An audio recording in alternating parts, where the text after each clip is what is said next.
स्वागत है आप सभी का। आज के वीडियो में हम संघवाद के महत्वपूर्ण 15 ऑब्जेक्टिव सवाल देखेंगे जो आने वाले एग्जाम में आपको काफ़ी लाभप्रद होंगे, काफ़ी हेल्पफुल होंगे। इससे पहले टर्म 1 के दृष्टि से हमने चैप्टर 1 को देखा है, इसमें 15 सवाल को हमने डिस्कस किया था।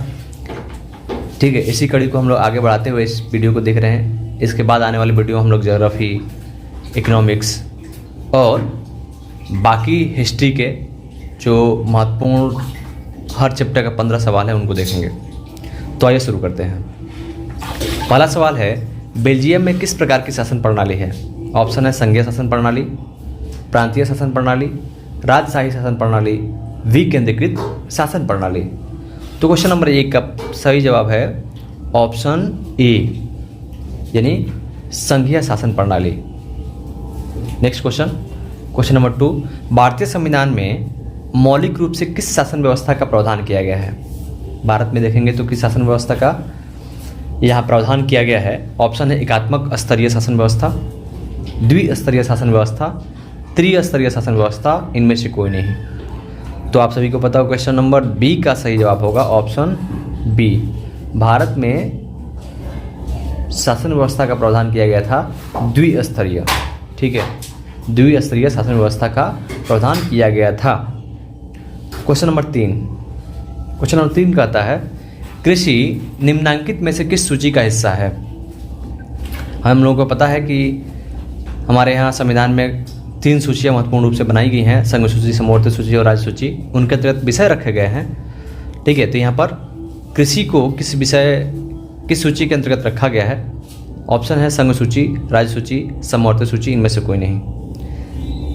तो ऑप्शन बी, क्वेश्चन नंबर 3 का ऑप्शन बी यानी कि राज्य सूची का विषय है कृषि। इसके अंतर्गत हम कृषि को रखते हैं। ठीक है, अगर आपने प्लेलिस्ट से चैप्टर 1, चैप्टर 2, ज्योग्राफी के चैप्टर्स अगर आपने नहीं देखे हैं तो अवश्य देख लेंगे, जिससे आने वाले एग्जाम में आपके कंसेप्ट जो हैं वो क्लियर होंगे, जिससे आप अच्छे सवालों को भी हल कर सकते हैं। आगे बढ़ते हैं क्वेश्चन नंबर 4 की तरफ। चौथा क्वेश्चन कहता है, भारतीय संविधान में कितनी भाषाओं को अनुसूचित भाषा का दर्जा प्राप्त है दिया गया है? 18, 20, 22, 24। क्वेश्चन नंबर 4 का सही जवाब है ऑप्शन सी, टोटल 22 भाषाओं को भारतीय संविधान में अनुसूचित भाषा के रूप में मान्यता दी गई है। क्वेश्चन नंबर 5, पांचवा सवाल है, ऐसा क्षेत्र जिस पर किसी का वैधानिक अधिकार है तथा यह क्षेत्र भौगोलिक सीमा के अंतर्गत परिभाषित होता है, यह क्षेत्र क्या कहलाता है? आपको बताना है। ऑप्शन है सीमा क्षेत्र, अधिकार क्षेत्र, दायित्व क्षेत्र या इनमें से कोई नहीं। क्वेश्चन नंबर 5 का सही जवाब है अधिकार क्षेत्र। ठीक है, जो क्षेत्र वैधानिक अधिकार प्राप्त है, जिसकी भौगोलिक सीमा है, उसको हम अधिकार क्षेत्र के अंतर्गत परिभाषित करते हैं। नेक्स्ट क्वेश्चन, निम्न में से कौन सा युग्म सुमेलित है? कौन सा मैच करता है, इसको बताना है। देश यहाँ पर दिया गया है और एक साइड में आपका शासन व्यवस्था दिया गया है। बेल्जियम में राजशाही शासन व्यवस्था, श्रीलंका में एकात्मक शासन व्यवस्था, भारत में केंद्रीकृत शासन व्यवस्था और डी है ब्रिटेन में प्रांतीय शासन व्यवस्था। ऑप्शन नंबर बी, श्रीलंका में एकात्मक शासन व्यवस्था देखने को मिलता है। तो ऑप्शन नंबर बी छठे क्वेश्चन का सही जवाब होगा। आगे बढ़ते हैं अगला क्वेश्चन की तरफ। अगला क्वेश्चन कहता है, नीचे दिए गए संकेतों के आधार पर शासन प्रणाली की पहचान करना है। संकेत 1 है, इनमें सर्वोच्च सत्ता केंद्रीय अधिकार एवं उसकी विभिन्न अनुवांशिक इकाइयों के मध्य विभाजित होती है। दूसरा है, सामान्यतः इस शासन व्यवस्था में द्विस्तरीय सरकारें होती हैं। और तीसरा है, इनमें शासन व्यवस्था एकात्मक शासन व्यवस्था के बिल्कुल विपरीत होती है। किस शासन प्रणाली की पहचान ये बताता है, उसको बताना है आपको। ऑप्शन है संघीय शासन व्यवस्था, विकेंद्रीकृत शासन व्यवस्था, एकीकृत शासन व्यवस्था और राजतंत्रात्मक शासन व्यवस्था। तो क्वेश्चन नंबर 7 का सही जवाब है संघीय शासन व्यवस्था। संघीय शासन व्यवस्था में हम लोग देखते हैं कि यहाँ पर सत्ता का विभाजन होता है, सत्ता 2 स्तर पर बटी होती है और एकात्मक शासन व्यवस्था से बिल्कुल अलग होता है, विपरीत होता है। क्वेश्चन नंबर 8, 8वां क्वेश्चन, नीचे दिए गए संकेतों के आधार पर ज्ञात कीजिए कि संविधान की किस सूची से संबंधित है। ठीक है, क्वेश्चन नंबर 8 का पहला संदर्भ है, संकेत है, इस सूची में सम्मिलित विषयों पर कानून बनाने का अधिकार केंद्र सरकार एवं राज्य सरकार दोनों का होता है। शिक्षा, वन एवं मजदूर संघ जैसे विषय इसमें सम्मिलित होते हैं। और अगला है, केंद्र और राज्य सरकार के कानूनों में टकराव की स्थिति में केंद्र सरकार का द्वारा बनाया गया कानून मान्य होता है। ठीक है, तो ये किस सूची के संदर्भ में सही संकेत हैं, आपका चुनाव करना है आपको। संघ सूची, राज्य सूची, समवर्ती सूची, सामान्य सूची। तो आप सभी को पता है कि सूची 3 हैं, एक संघ, राज्य और समवर्ती। यहाँ सामान्य सूची तो होता ही नहीं है। तो इनमें से पता होगा कि संघ सूची को बनाने ये केंद्र सरकार का विषय है, इसमें केंद्र सरकार नियम बनाती है। राज्य सूची में राज्य सरकार कानून नियम बनाती है। और समवर्ती सूची में केंद्र और राज्य दोनों, केंद्र प्लस राज्य दोनों बनाते हैं। तो यहाँ पर सही जवाब आपको होगा ऑप्शन सी। 8 का क्वेश्चन हो जाएगा ऑप्शन सी सही जवाब। क्वेश्चन नंबर 9 की तरफ बढ़ते हैं। 9 नंबर क्वेश्चन कहता है, निम्न को सुमेलित कीजिए। सूची 1, सूची 2 दिया गया है और यहाँ पर विषय दिए गए हैं, उनको सुमेलित करना है। संघ सूची, तो संघ सूची के अंतर्गत आएगा आपका संचार, राज्य सूची पुलिस प्रशासन और समवर्ती सूची वन। तो सही ऑप्शन हो जाएगा 1 का 3, 1 का 3, 2 का 1, सी। 9 का सी आपको सही जवाब होगा। ठीक है, ओके, नेक्स्ट आगे बढ़ते हैं। क्वेश्चन नंबर 10, यहाँ भी सुमेलित करना है।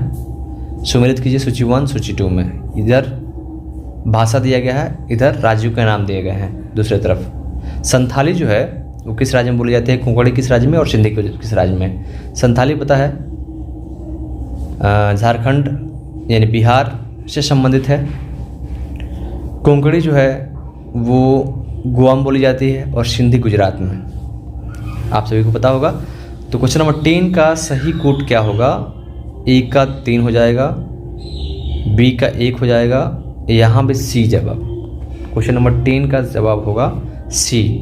ठीक है, चलिए आगे बढ़ते हैं। नेक्स्ट है क्वेश्चन नंबर 11। क्वेश्चन नंबर 11 को देखते हैं। एसर्शन और रीजन्स का क्वेश्चन है। भारत में दूसरी सर्वाधिक बोले जाने वाली भाषा बांग्ला है। बिल्कुल सही।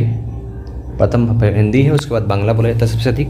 उसके बाद रीजन कहता है इसका, यह भारत के लगभग 18.03% लोगों द्वारा बोली जाने वाली भाषा है। यह बिल्कुल गलत ऑप्शन है। यहाँ पर भारत में सिर्फ 8.3% लोगों द्वारा ही बांग्ला बोला जाता है। तो 11 का सही जवाब हो जाएगा आपका ऑप्शन ए। ए सही है किंतु आर गलत है। ठीक है, okay, next question. Question number 12, 12 number question है। कथन है, बेल्जियम ने एकात्मक शासन के स्थान पर संघीय शासन प्रणाली को अपनाया। बिल्कुल सही। कारण है, श्रीलंका में भी संघीय शासन प्रणाली को व्यवहारिक रूप से अपनाया गया है। क्या यह सही है? बिल्कुल गलत। यहाँ तो एकात्मक शासन व्यवस्था है श्रीलंका में। तो 12 नंबर क्वेश्चन का सही जवाब हो जाएगा कि ए सही है किंतु आर गलत है। ठीक है, चलिए नेक्स्ट क्वेश्चन देखते हैं। क्वेश्चन नंबर 13 क्वेश्चन कहता है, भारत में बोले जाने वाली भाषाओं के लोगों की संख्या का सही प्रतिशत क्रम निम्नलिखित में से कौन सा है। सही प्रतिशत बढ़ाना है बढ़ते से घटते क्रम में। ठीक है, तो सबसे अधिक हिंदी तो बोली जाती है। द्वितीय भाषा अभी हमने देखा है, द्वितीय भाषा कौन सा बोला जाता है, तो हिंदी तो होगा ही। उसके बाद बांग्ला हो जाएगा, उसके बाद मराठा, उसके बाद तेलुगु। तो क्वेश्चन नंबर 13 का सही जवाब है ऑप्शन ए। सबसे अधिक हिंदी, उसके बाद बांग्ला है भाषी लोगों की संख्या, और मराठी, उसके बाद तेलुगु। अगला क्वेश्चन, क्वेश्चन नंबर 14 क्वेश्चन कहता है, निम्न में से कौन सा कथन सत्य है। सत्य का चुनाव करना है। पहला है, संघीय शासन व्यवस्था 2 या 2 से अधिक स्तरों वाली होती है। बिल्कुल सही। वित्तीय स्वायत्तता निश्चित करने के लिए विभिन्न स्तरों की सरकारों के लिए राजस्व के अलग अलग स्रोत निर्धारित होते हैं। ये भी सही है। और तीसरा है, विभिन्न स्तर की सरकारों के मध्य अधिकारियों विवाद की स्थिति में सर्वोच्च न्यायालय निर्णायक भूमिका निभाता है। ये भी बिल्कुल सही बात है। तो उपरोक्त में से सभी हो जाएगा। Question number D, question number 14 का सही जवाब ऑप्शन डी बिल्कुल सही जवाब है। तीनों जो संकेत हैं वो तीनों सही बताते हैं, इसलिए आपको यहाँ पर डी ऑप्शन सही होगा। क्वेश्चन नंबर 15 लास्ट क्वेश्चन है इस चैप्टर का। इनमें से कौन सा कथन सत्य है? संकेत पहला है, भारतीय संविधान में किसी एक भाषा को राष्ट्रीय भाषा का दर्जा प्राप्त नहीं दिया गया है। बिल्कुल सही। राज्यों का अधिकांश कार्य अपनी राजभाषा में होता है। ये भी सही हो सकता है। केंद्र सरकार ने हिंदी के साथ अंग्रेजी भाषा को राजकीय कार्यों को प्रयोग किए जाने की अनुमति नहीं दी है। ये बिल्कुल गलत बात है। 15 क्या हो जाएगा? 15 का हो जाएगा तीसरा ऑप्शन, ये गलत हो जाएगा। तो ऑप्शन यहाँ पे 1 और 2 ये दोनों सत्य हैं। राज्यों का अधिकांश कार्य राजभाषा में ही होता है। जैसे भारत के अलग अलग राज्य हैं तो वहाँ पे राज्य भाषाओं को प्राथमिकता दी गई कि अपने भाषा में वो अपने राजकीय कार्यों को कर सकते हैं। तो 15 क्वेश्चन का हो जाएगा ऑप्शन ए सही जवाब। तो इस वीडियो में इतना ही। मुझे विश्वास है कि ये वीडियो आपको काफ़ी हेल्पफुल, काफ़ी लाभदायक होगा। तो मिलते हैं अगले विषय के साथ 15 महत्वपूर्ण क्वेश्चन लेकर। तब तक के लिए बहुत बहुत धन्यवाद।